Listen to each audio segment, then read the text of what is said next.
వందల ఏళ్ల చరిత్ర కలిగిన ఐరోపా దేశాలు ఇప్పుడు ప్రకృతి ప్రకోపానికి బలైపోతున్నాయా? రికార్డు స్థాయిలో నమోదవుతున్న ఎండలు ఆ ఖండాన్నే ఓవెన్లా మారుస్తున్నాయా? రైల్వే ట్రాకులు వేడికి వంగిపోతున్నాయా? 43 డిగ్రీల ఎండకే యూరప్ ఎందుకు ఇంతలా విరవిల్లాడుతోంది? అసలు ఐరోపాలో ఇంతటి వేడికి కారణమేంటి? భారత్ లాంటి దేశాలతో పోలిస్తే అక్కడ ఎందుకు మరణాలు ఎక్కువగా ఉన్నాయి? దీని వెనక ఉన్న అసలు కారణమేంటో ఇప్పుడు తెలుసుకుందాం.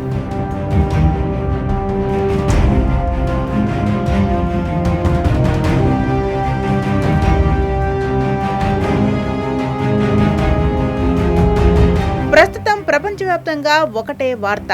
ఐరోపా ఖండం రికార్డు స్థాయి ఎండలతో అల్లాడిపోతోంది. థర్మామీటర్ రీడింగ్స్ 43 నుంచి 45 డిగ్రీల సెల్సియస్ ను తాకుతున్నాయి. రోడ్లపై ఎండవేడికి గుడ్లు ఫ్రై అవుతున్న వీడియోలు వైరల్ అవుతుంటే WHO అధిపతి టెడ్రోస్ అధనామ్ గెబ్రియేసస్ తీవ్ర ఆందోళన వ్యక్తం చేస్తున్నారు.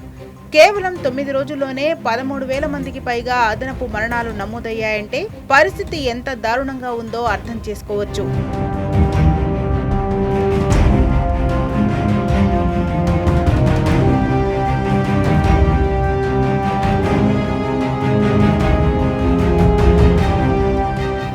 మనకు ఒక ఆసక్తికరమైన ప్రశ్న తలెత్తుతోంది.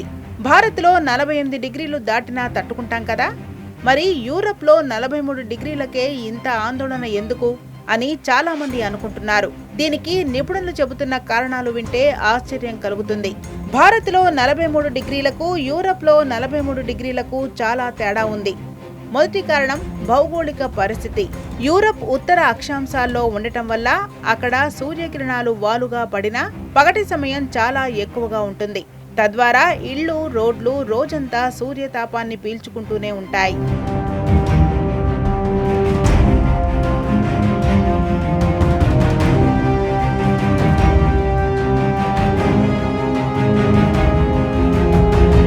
రెండో కారణం వాతావరణం. మన దేశంలో దుమ్ము, ధూళి సూర్యకిరణాలను కొంతవరకు అడ్డుకుంటాయి.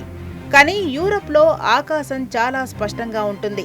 దీనివల్ల సూర్యకిరణాలు నేరుగా చర్మాన్ని కాల్చేస్తాయి.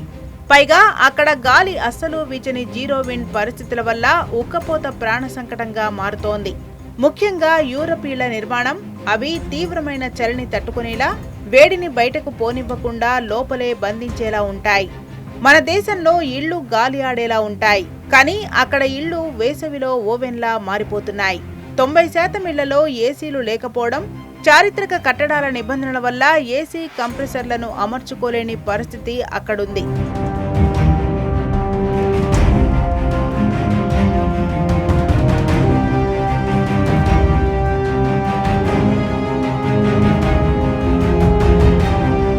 ప్రపంచ సగటు కంటే రెట్టింపు వేగంతో యూరప్ వేడెక్కుతోంది. ఈ వేడి ప్రభావం రవాణా వ్యవస్థను కూడా దెబ్బతీసింది. బెల్జియంలో యూరోస్టార్ రైళ్లు నిలిచిపోగా జర్మనీలో రోడ్లు దెబ్బతిన్నాయి. రైల్వే ట్రాకులు వేడికి వ్యాకోచించడంతో రైళ్ల రాకపోకలకు తీవ్ర అంతరాయం ఏర్పడుతోంది. ప్రజలు చల్లదనం కోసం అల్లాడుతున్నారు.